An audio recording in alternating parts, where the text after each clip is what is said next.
Ya con don Enrique Valderrama, analista político, está en el hilo telefónico. Don Enrique, buenos días, gusto saludarlo.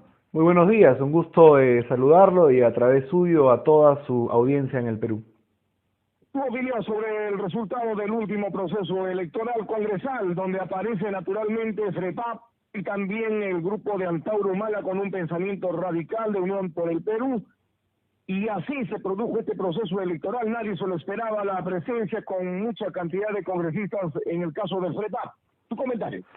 Bueno, en principio podríamos hablar de que en perspectiva el último partido votado ha tenido alrededor de 1% y el partido que ha obtenido mayor votación ha bordeado el 11%. Por lo tanto, entre el primero y el último hay solamente 10 puntos porcentuales de diferencia. Esto relativiza lo que cualquiera podría afirmar como una victoria. Un parlamento claramente fragmentado, un parlamento que va a tener mucha dificultad en encontrar consensos sobre asuntos de fondo, como por ejemplo nombrar a los miembros del Tribunal Constitucional o incluso sacar leyes importantes. Me preocupa profundamente que en los programas tanto del FREPAP como de Unión por el Perú, como del Frente Amplio y con relativa perspectiva también otras agrupaciones puedan insistir en un cambio constitucional. Esto me parece peligroso, puesto que vivimos un momento en el cual siento que el Poder Ejecutivo concentra mucho el poder y además herramientas y medios de comunicación afines que podrían darle a través de este momento constituyente una ventaja incluso para una continuidad o una reelección. Además de ello, pienso también que los únicos que podrían considerar que han tenido una victoria relativa han sido sin duda las huestes del FREPAP y también la gente de Antauro, pues nadie los vio venir, y en esto también tenemos que hacer una crítica o por lo menos pedirles algunas explicaciones a las principales empresas encuestadoras, pues no es posible que no hayan visto dos fuerzas que sumadas casi llegan al 20%. Esto es algo más que raro porque el voto de ambos no es un voto que se haya decidido pues en la cola, es evidente. Lo sorprendente, Enrique, es que las encuestadoras en este proceso electoral nos ha decepcionado porque no proyectaban la aparición de esos grupos políticos. Solo después del proceso electoral quedamos sorprendidos el que menos.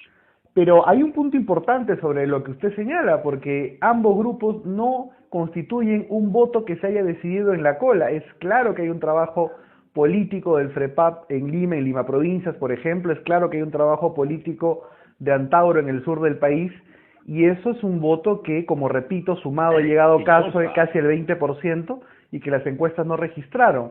Respecto al panorama general del Parlamento, pienso que el único ganador ha sido Martín Vizcarra, puesto que ante un Congreso dividido, evidentemente el poder del Ejecutivo se incrementa en perspectiva. Y hay un tema adicional.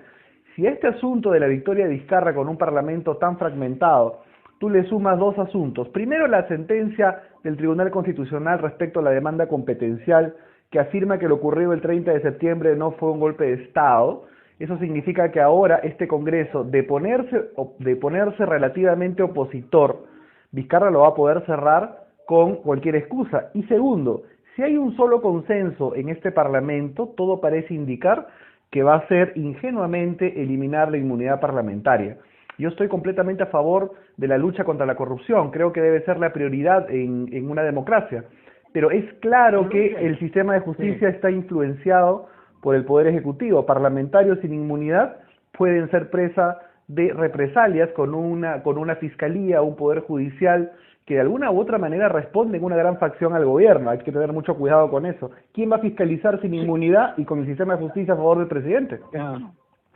Bien, finalmente, Enrique Valderrama, sería bueno tu opinión conocerla respecto al resultado que obtuvo varios partidos ya en la coladera y nos preocupó también ver que el APRA no haya colocado ningún congresista. ¿Qué opinión le merece y qué está pasando en estos momentos? ¿Qué impacto va a tener Luciana León con este sistema, con este tema de presuntos actos de corrupción ligado a una mafia que muchos hasta Omar Tejeda, ¿no? Quesada está pidiendo que se expulse a esta ex parlamentaria. Luciana León. Respecto al resultado de determinadas agrupaciones, incluida el APRA, tengo que decir que la perspectiva de oposición radical al gobierno ha tenido un resultado adverso, yo pienso que de manera injusta, pero es claro que la población lo que percibe, lo que quiere en este momento es agrupaciones que no se hayan declarado abiertamente de oposición. Usted ve que, por ejemplo, uno de los que ha sido más duros en la oposición ha sido el Partido Contigo y ha quedado último. Uno de los más duros también ha sido Solidaridad Nacional y han quedado casi últimos o penúltimos. El APRA en la misma perspectiva ha sacado 2.8 y Fuerza Popular, que tenía 41%, recuerda, ha sacado solamente 7%. Es decir, la oposición en el anterior Congreso, que se preciaba de ser la oposición democrática, ha tenido un resultado muy adverso.